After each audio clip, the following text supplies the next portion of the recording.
No Joel Embiid tonight for the 76ers. That likely means more of that guy. Jimmy Butler in his return to Minnesota for the first time since getting traded to the 76ers back in November.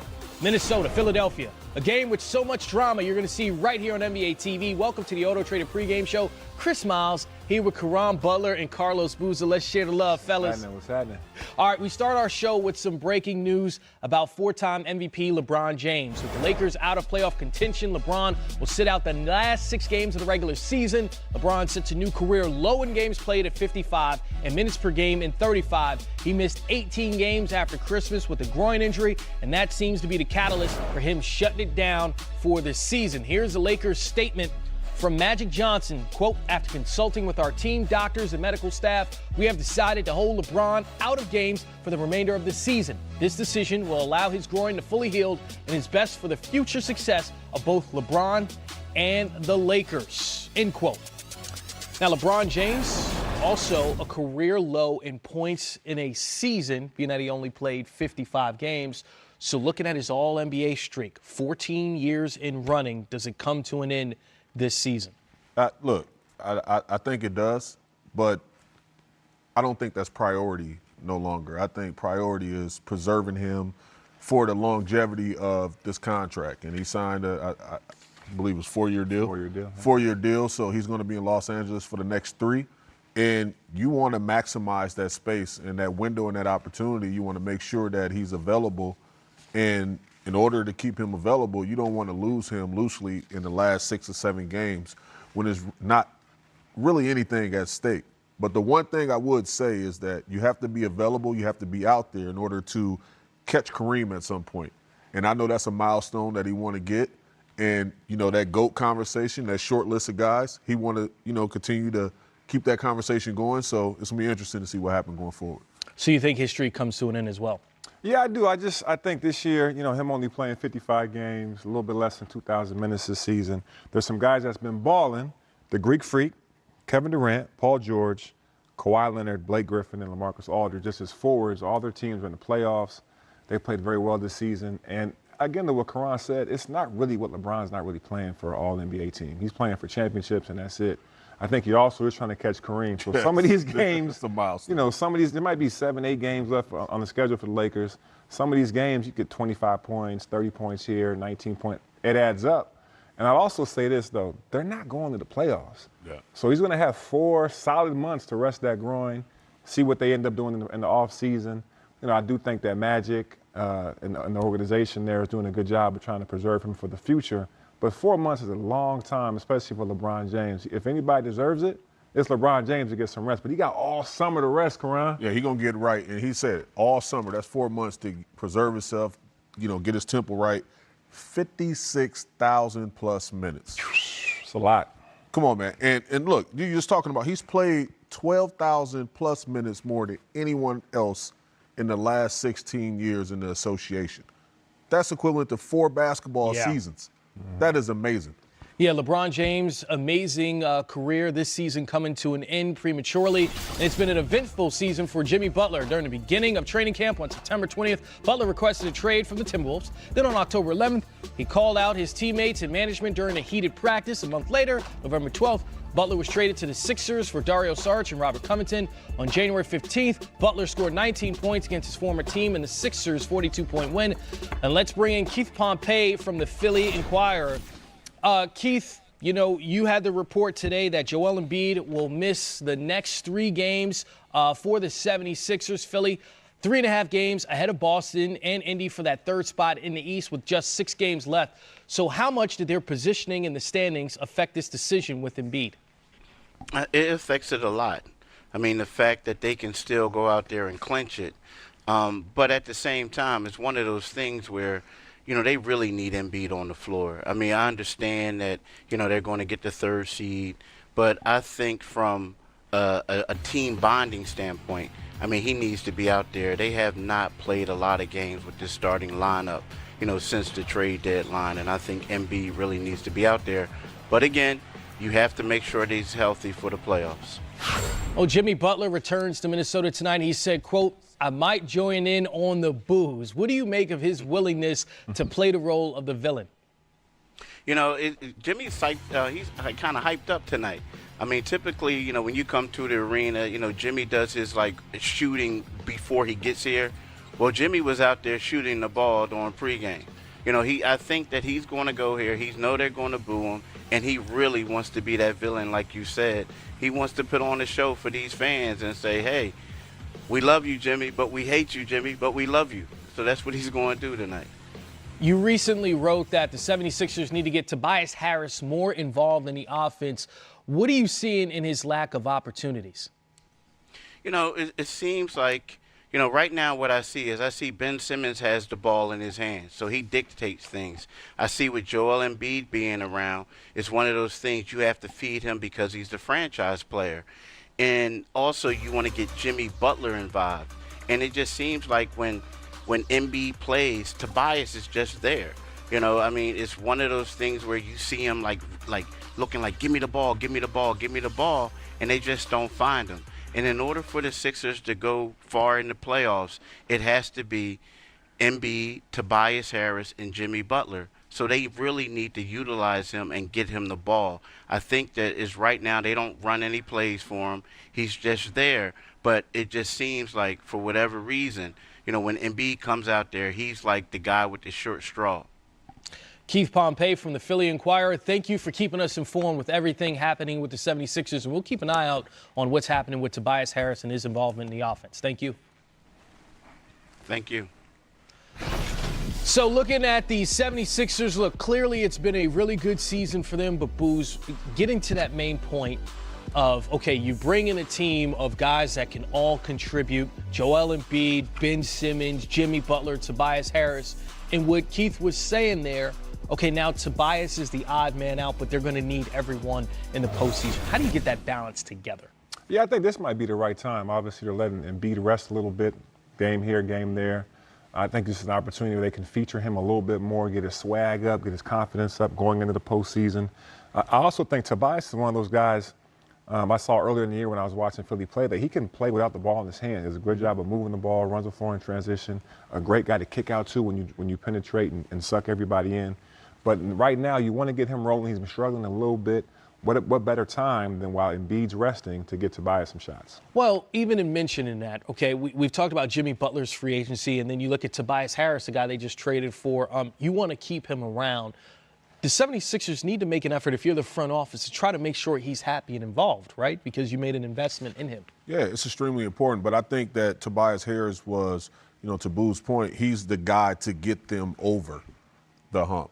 So you acquire Jimmy Butler, and that's the solid piece, the veteran leader that been through the wars that can get you over the hump and show Ben Simmons and Embiid the preparation and what it takes night in and night out. And then you acquire that piece mid-season. It's almost equivalent to getting that big free agent in the summer, but you got him mid-season via trade in Tobias Harris, and he's one of the few guys in the association that can adapt to any situation because of his versatility. Mm-hmm. And he did a remarkable job on the fly, but that was the honeymoon phase. And now you're at the point where now you're trying to make sure that he's the best possible version of himself going into the playoffs. And that's why they're going to feature him for the remainder of the games with Embiid out to get his rhythm. Well, Karl Anthony Towns looking like the best version of himself right now. 30-15 since the All-Star break. But Booze, he's going to face Jimmy Butler. What are you expecting Towns tonight, considering he wasn't himself when Butler was there and then slightly after? Yeah, I mean, if he was putting up these numbers while Jimmy was there, Jimmy might have wanted to stay. But I'll tell you what, though, I think tonight, I think Cat's going to have a chip on his shoulder. Jimmy basically was telling the world that he thinks that Wiggins and Karl Anthony Towns need to work harder. I will give Cat a lot of credit. He's been playing at an MVP kind of level since the All-Star break. Wiggins, as Karan pointed out earlier, has been kind of the same as far as production and usage and all of that. But I think tonight, Cat's going to come out and try to have a big game. But don't get it twisted. I think Jimmy Bucket's going to end up with a lot of buckets tonight. That's a key point there. He's been taking about 14 shots a game this season. You think he's getting up more than 14, especially with a beat out? Yeah, I think he's going to be extremely dominant. Former team, and let's just face it, guys always say, look, this is another game, and we talked to Dame last night. No, we watch everything, and it's not just another game, and that's just a soundbite to get you off me. But the truth of the matter is, I want to go out there and be the best, and I want to dominate my former team. And I think that he's going to go out there with that instinct and with that urgency. A guy who's had that instinct, that urgency all season. In your MVP discussion, your reigning MVP, James Harden, just 2 points away from 40 in the third quarter. That could be historic if he gets to that mark. We'll tell you about that next. That not the only game in action. The Clippers and the Cavs, Montrezl Harrell bringing it to Cleveland. Highlights and a look at some of the games around the league next. You're watching the Auto Trader pregame show. Jimmy Butler, during the beginning of training camp on September 20th, Butler requested a trade from the Timberwolves. We remember that. Then on October 11th, he called out his teammates and management during a heated practice. And a month later, on November 12th, Butler was traded to the Sixers for Dario Saric and Robert Covington. On January 15th, Butler scored 19 points against his former team in the Sixers' 42-point win. And tonight, he's back in Minnesota. Brett Brown says Butler likes to feed off of that negativity. I mean, he thrives under sort of blankets of controversy and you know, on the road games and heat of battle type moments.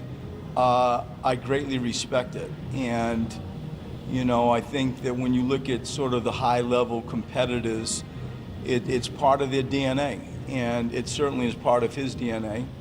And, you know, those who have sort of really paid attention to how we're using him, I'm using him as we go through the flow of a game, and I certainly call his number, but I especially call his number with about 6 minutes left in tight games. Well, it should also be noted, no Joel Embiid. He's out the next 3 games. More on that later in the show. But what that could mean is more of a show from Jimmy Butler. Karan, you spoke to him early tonight. Yeah, and before I even get back to, you know, what we're going to say with Jimmy Butler and, you know, his soundbite of what he said, you know, to me, you know, via text, you look at possibly who the guy who he was traded for, or for him to have more room for growth in Andrew Wiggins. His production hasn't really changed. You know, prior to Jimmy Butler being traded, he was averaging 17.9. You know what I mean? So he's still in the 17s. His efficiency has actually dropped a little bit. So getting back to Jimmy, I think this is going to be a game that he try to go out there and dominate on both ends of the floor, and particularly when that matchup with him and Wiggins, he's going to try to put on a demonstration. Well, Booz, let's get into the nuts and bolts of this, all right? Because we mentioned the stuff before the season. I mean, Butler called out Karl Anthony Towns, and they had an exchange and said, no, I'm coming for you. This happened. So to see these guys both on the court tonight, are you expecting fireworks, considering Towns himself has been playing exceptionally well? Yeah, you got to remember Jimmy's makeup. You know, drafted by us in Chicago. He was my rookie with the Bulls. Had to work his way up. You know, he wasn't given a starting spot right away. He was playing behind D. Rose, Lou Aljames, 2 all-star players. Obviously, D. Rose was an MVP player. And he had to work his way into getting his minutes. Then he goes to Minnesota, where he's established himself as a star, and he's seeing 2 extremely talented guys. Wiggins was the number 1 pick in the draft, Karl Anthony Towns as well, 2 stud players. And he doesn't see them working as hard as he had to work to get the same kind of respect from the peers and obviously the NBA. So he challenged them. You know, you guys can be all NBA, you guys can be all stars. But as Karan just said, Wiggins' production has been about the same, maybe even a little bit less. Now, Cat has been balling. You guys, you look at his stats even as a rookie, his first 5-6 years in the NBA, he's been amazing. His stats are incredible. So obviously he's picked this game up a lot. But Jimmy's one of those guys that wants to get the most out of his team, because he knew when he was there, if they were going to have real success, those 2 guys had to play at a major level. And to your point, I love what Cat is doing, but I feel like it's incentive based. You know, I don't feel like you're saying it's based on the money, yeah, as opposed to winning. And I would too. Like, I would play hard because that's a heck of a kicker, but at the same time, it's just like that sense of urgency from you as the guy. That should be there from beginning to end of the season. You're the face of the Timberwolves franchise, and it's a lot on your shoulders, granted, but it's, you know, to your credit, you're capable of carrying this ball club in the fashion that you're doing right now. I mean, look at that, 45% from 3, over 50+ 30 from field and 15 goal. is essentially rounded Come on, up the man. numbers. He's a walking problem, and in some polls, just last season, he was, with general managers, they were saying, like, if you started a franchise, this is the guy you start with over a lot of people. If we see those numbers unlock, Booze, and that this is his potential, Right. why wasn't he doing that before? Does it justify almost what Jimmy Butler was saying about him? Because if he has that ability to do this, then why wasn't he doing that before? Well, you see what Jimmy did when he was there. They went to the postseason. The first year he was there. And he only plays, 9, 10 games this season with them before he gets traded. And the Minnesota Timberwolves aren't in the playoff picture. So clearly Jimmy knew, you got to give Jimmy some credit. He sees the potential in Cat. You see what he's doing now, even if it is incentive-based, his numbers don't lie. Yeah. You know what I mean? If he can play like this, even if it is incentive-based, like Karan said, play like this all the time, then you can be one of the best players at your position that ever played. But if it takes money to motivate you, then we have a problem. Well, when you look at the Eastern Conference standings, getting back to the Philadelphia 76ers with Joel Embiid going to miss the next 3 games, do you see where they're nestled? They have a 3.5-game lead over the Celtics and the Pacers, who are trailing them, and they're kind of behind the Raptors. So for Embiid to get that load management rest, do you like that approach by the 76ers to sit him out of this one and sit him out through Thursday at least? Yeah, I do. I mean, for him, he's a guy that's had some injury seasons, plague seasons in the past. I need him healthy in the regular season because this guy is a problem. He's a difference maker. With Embiid healthy, with the rest of those guys, especially Ben Simmons, obviously Jimmy, and Tobias Harris coming over, and the rest of J.J. Redick, Dookie! But with the rest of that squad, if Embiid is healthy, they got a chance to come out the Eastern Conference. So if he needs a little bit of rest here or there as they come down the stretch, I'm okay with that. Yeah, and I also think that you look at that team, the honeymoon phase is over. Right. For the guys who you acquired via trade. So Tobias Harris comes over. He makes a splash initially getting there. Jimmy Butler kind of, even takes a further step back. And then now he's trying to assert himself more now going towards the playoffs. You saw the huge game winner that he hit versus the Celtics. And you see Tobias, trying to find his niche again on this basketball team. So now Joel Embiid, he preserves himself. He steps away. He's going to get well rested. And then Brett Brown has the opportunity to feature Tobias Harris a little bit more. Make sure that he's clicking on all cylinders going into the playoffs. Great point. Clicking on all cylinders going into the playoffs. All those teams out west seem to be doing that, but none clicking as well as the bearded one. 31 in the first half for James Harden, looking like another one of those games. Rockets ahead by 3 over the Kings at the break. Then Montrezl Harrell leading the way for the Clippers against the Cavs.